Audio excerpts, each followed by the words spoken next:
ও জাহান্নাম, তুমি হলে আমার আযাব।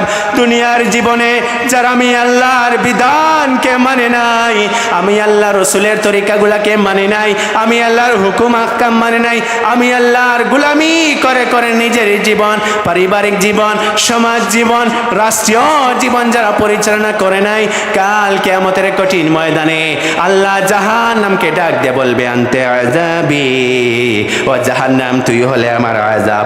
আজকে তোর মাধ্যমে যাকে খুশি তাকে, তোর মাধ্যমে আমি আল্লাহ প্রতিশোধ নেব। কিয়ামতের কঠিন ময়দানে আল্লাহ যদি জাহান্নামকে বলে, ও জাহান্নাম আমি আমার অমুক বান্দা থেকে, অমুক বান্দি থেকে তোর মাধ্যমে প্রতিশোধ নিতে চাই, বলেন তো বাঁচার কি কোনো উপায় আছে নাকি? আরো যেরকম বাঁচার উপায় আছে নাকি? আল্লাহ তখন জান্নাতকে ডাক দিয়ে বলেন, আনতে রহমতি, ও জান্নাত তুই হলে আমার রহমত। আমি আল্লাহ দুনিয়ার জীবনে আমি আল্লাহর গোলামি যারা করেছে, আমি আল্লাহ তাদের উপরে সন্তুষ্ট হয়ে গিয়েছিলাম। আজকে পুরস্কার স্বরূপ আমি আল্লাহ আমার সেই সমস্ত খাঁটি গোলাম বান্দা বান্দিদেরকে তুমি জান্নাতের মেহমান হিসেবে কবুল করে নেব। যেরকম না সুবহানাল্লাহ।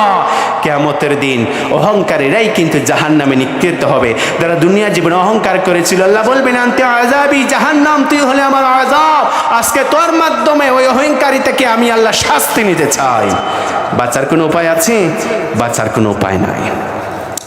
আমার বন্ধুগণ, মুসলিম শরীফের 196 নম্বর হাদিস, আল্লাহ রাসূল সাল্লাল্লাহু আলাইহি সাল্লাম বলেছেন, সালাসাতুন লা ইউকাল্লিমুহুমুল্লাহু ইয়াওমাল কিয়ামাহ ওয়া লা ইউযাক্কিহিম ওয়া লা ইয়ানজুরু ইলাইহিম ওয়া লাহুম আযাবুন আলীম।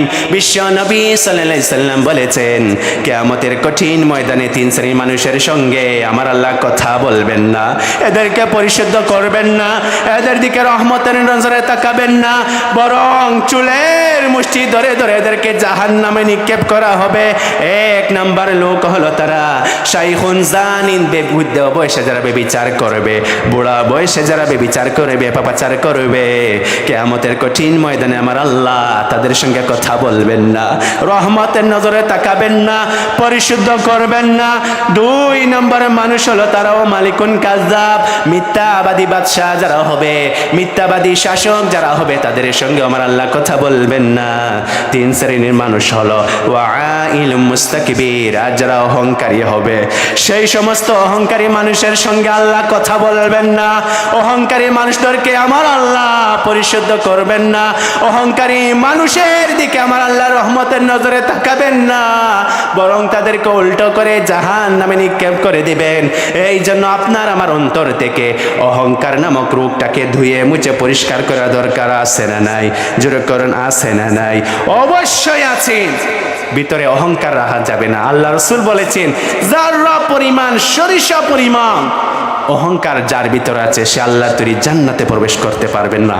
মানুষ তো অহংকার করে সৌন্দর্যের অহংকার, কেউ অহংকার করে শিক্ষার অহংকার, কেউ অহংকার করে ক্ষমতার অহংকার, কেউ অহংকার করে তার বংশের অহংকার। কিন্তু শিক্ষার অহংকার, সৌন্দর্যের অহংকার, বংশের অহংকার, ক্ষমতার অহংকার, কোনো অহংকার করা যাবে না, কোনো অহংকার করা যাবে না। আল্লাহ রাসূল সাল্লাল্লাহু আলাইহি সাল্লাম মুসলিম শরীফের 5360 অথবা 5361 নম্বর হাদিসের ভিতরে এসেছে, আল্লাহ রাসূল এক আজীব হাদিস শুনিয়েছেন। আল্লাহ রাসূল বলছেন, আল্লাহর একজন গোলাম দুইটা দামি সুন্দর জামা গায়ে দিয়া রাস্তা দিয়ে হেঁটে যায়, আর তার মনের ভিতরে হঠাৎ করে এই চিন্তা এসেছে, আমি যে এত দামি পোশাক দুইটা পরে, দুইটা দামি চাদর পরে রাস্তা দিয়ে হেঁটে যাই, আমার মতো এত দামি চাদর পরার মতো লোক এই জমিনে দ্বিতীয় তো আর কেউ নাই। অহংকার এসেছে কি এসে নাই? অহংকার আসে কি আসে নাই? এই অহংকার যখন তার ভিতরে এসেছে, মুহূর্তের মধ্যে আমার আল্লাহ তাকে জমিনের মধ্যে দাফন করে দিয়েছেন। কিয়ামত পর্যন্ত আল্লাহর সেই গোলাম মাটির নিচে যেতে থাকবেই, যেরকম না, নাউজুবিল্লাহ। এবার আপনারা বলতে পারেন, হুজুর তাইলে কি আজ থেকে দামি পোশাক পরবো না, দামি জুতা পরবো না, ভালো পোশাক পরবো না? পরলে যদি অহংকার হয়ে যায়, ভালো পোশাক পরা দোষের নয়, দামি জুতা পরা দোষের নয়। দোষের হলো দামি পোশাক পরে অহংকার করা, দামি জুতা পরা দোষের নয়। দোষের হলো দামি জুতা পরার পরে অহংকার করা। ব্র্যান্ডের জুতা, ব্র্যান্ডের পোশাক পরার পরে যদি মনে করেন আমি যে ব্র্যান্ডের পোশাক পরি, বাব্বারে বাব্বা, আমার মতো এই বর্দামাই এলাকায়, গোয়ালবাড়ি এলাকায় কয়জন আছে পড়তে পারে, তাহলে সেটাই অহংকার। কারণ একজন সাহাবী আল্লাহ রাসূলকে প্রশ্ন করল, ইন্নার রাজুলা ইউহিব্বু আন ইয়াকুনা يكون ثوبه حسنا ونعله حسنا يا رسول الله يا حبيب الله আমাদের মধ্যে এমন মানুষ আছে যারা চায় তার পোশাকটা ভালো হোক, তার জুতাটা ভালো হোক। ভালো পোশাক, দামি জুতা পরা কি অহংকার হয় নাকি?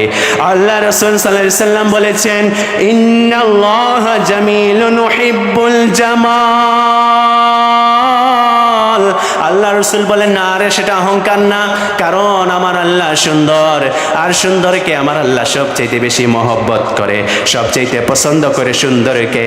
দামি পোশাক, দামি জুতা পরার মধ্যে কোনো অহংকার নাই, কিন্তু দামি পোশাক, দামি জুতা পরার পরে যদি মনের ভিতরে চিন্তা এসে যায়, আমি যে দামি পোশাক পরলাম, দামি জুতা পরলাম, আমার মতো আর কয়েকজন পড়তে পারে, তাহলে সেটা অহংকার, তাহলে সেটা অহংকার। কেননা আল্লাহ রাসূল বলেছেন, ইন্নাল্লাহা জামিলুন ইউহিব্বুল জামাল, আমার আল্লাহ সুন্দর, আর সুন্দরকে তিনি মহব্বত করেন। সুতরাং দামি জুতা, দামি পোশাক পরার মধ্যে কোনো অহংকার নাই।